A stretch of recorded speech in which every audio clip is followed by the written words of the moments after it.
Supernanny Jo Frost warns parents should never rush one step in daily routine. Hello friends, welcome to my channel. For the latest news update, please subscribe the channel and press the bell icon. You have to energetically yourself calm down. Don't rush your child onto some conveyor belt as if it's a task that needs to get done because I've got things to do and I've got to rush. Your children will feel that. The childcare expert claimed. But I do think there's a pace in which you move, a pace that's very methodic in the fact that you draw the curtains, pull the blinds down, everything's calmer. Should have a predictable routine that allows them to be able to understand that this is the transition from daytime to nighttime, and that these are the things that we do. Users were left divided over the clip as they shared their experiences in the comments. One user said, "Lol, she hasn't met my son yet," while another added, "Dinner, bath, book time, kids love routine." A third wrote, "I do the routine, but I'm definitely guilty of rushing the kid along. I'm gonna try a slower pace." Someone else penned, "Children need adults to set the pace, energy and expectations. Love you, Jojo." Supernanny Jo Frost's accused of mum-shaming as she urges parents to wise up. The childcare guru divided parents with her views on potty training. Supernanny Jo Frost was accused of mum-shaming as she divided parents with her views on potty training. The childcare guru claimed teachers were left trying to do a job you should be doing, as she urged people to wise up and move forward with the milestone. Sharing her opinion on the subject on Instagram, Jo took aim at nappy brands and claimed parents were being fooled by the ads. She wrote, "Diaper brands want your toddlers in nappies longer, so you spend more money, but helping your child ASAP with their developmental milestone should be your focus." The 54-year-old added, "Parents wise up, these companies are loving the excuses you make for why you haven't potty trained your child yet. The longer they stay in them, the more they make. I've been potty training children for 4 decades, and never is it longer than a week if you are consistent. In fact, if you're not, it creates power struggles with your child." She continued, "Even those training pants are pants. Parents, you are being fooled. They look like underwear, but feel like a diaper. So toddlers are in them longer because they feel less uncomfortable whilst you become complacent. And in the meantime, your teachers are left trying to do a job you should be doing. Help your child ASAP move forward with this milestone for their sake." Offering a top tip to those taking the plunge, she concluded, "When you commit, you must be all in, so invest in a little travel potty because you can't change up when traveling in the car. It will delay the process." Jo's followers had a mixed response to the post. According to the one user argued, "Forcing a child into doing something they're just not ready yet can make things far worse. Every child is different, and there are reusable nappies."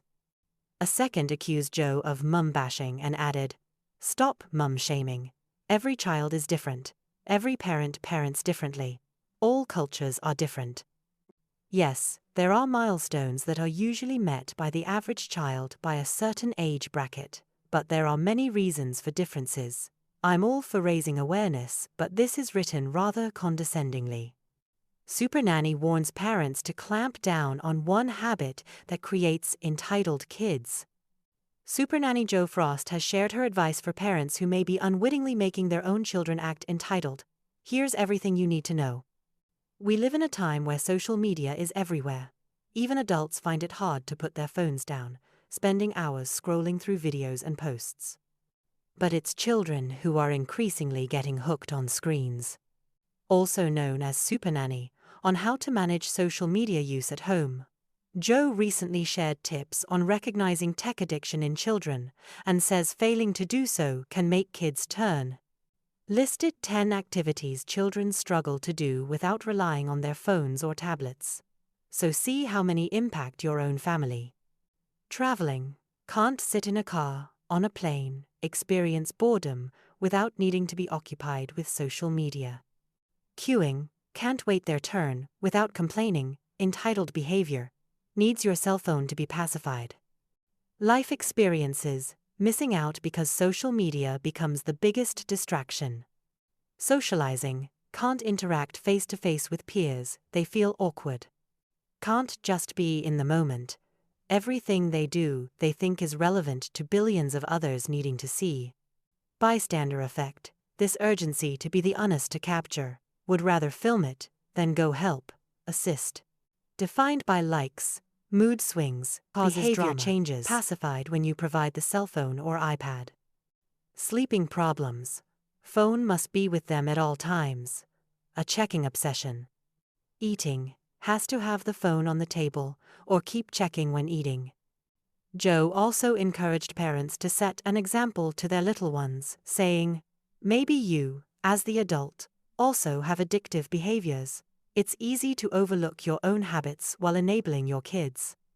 We've all done one thing or many, however, with more awareness we can reduce the distraction and put in more action to change our behavior." Users were left divided in the comments, sharing their own experiences with the so-called iPad kids. One user said, "You've just described most adults," while someone else penned, "Thank goodness, my daughter loves outdoor activities over watching or using an iPad."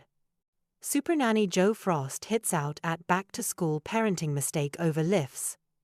The TV star said, "I believe that is not okay," and said that allowing teens to dictate would mean they have no regard.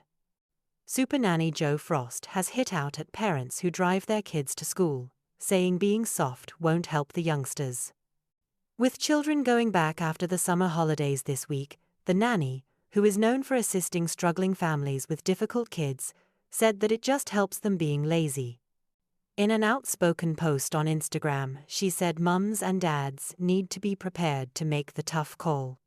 And she added that driving them into school only makes a rod for the back of the parents, impacting their work and encouraging the children to sleep too late.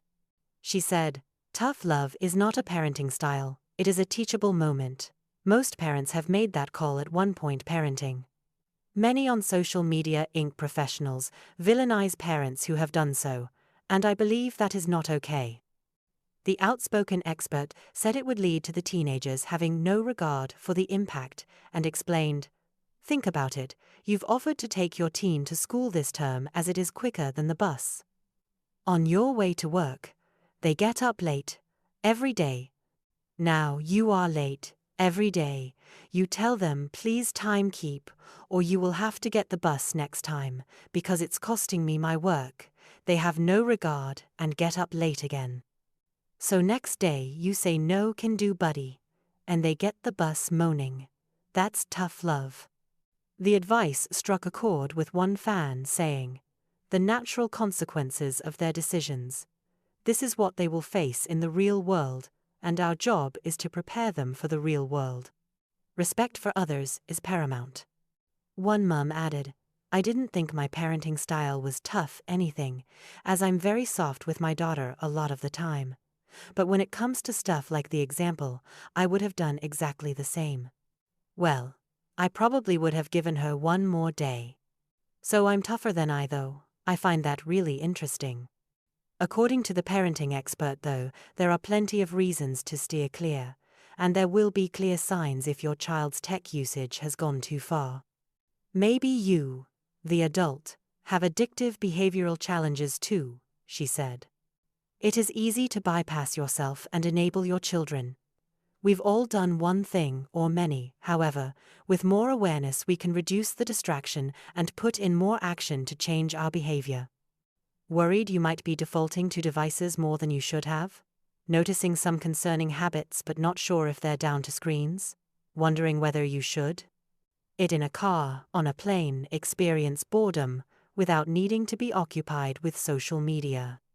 Queuing, can't wait their turn without complaining, entitled behavior, needs your cell phone to be pacified. Life experiences, missing out because social media becomes the biggest distraction. Socializing, can't interact face-to-face with peers, they feel awkward. Can't just be in the moment. Everything they do they think is relevant to billions of others needing to see. Defined by likes, mood swings, behavior changes, chasing the high numbers all the time. Child causes drama, pacified when you provide the cell phone or iPad. Sleeping problems, Phone must be with them at all times, a checking obsession. Eating, has to have the phone on the table, or keep checking when eating. Who claim their child gets distracted by devices and doesn't pay attention at least a few times per week. The vast majority of respondents also say they're concerned that their children's mobile device use is negatively affecting their mental health. Committee Chairman Robin Walker cited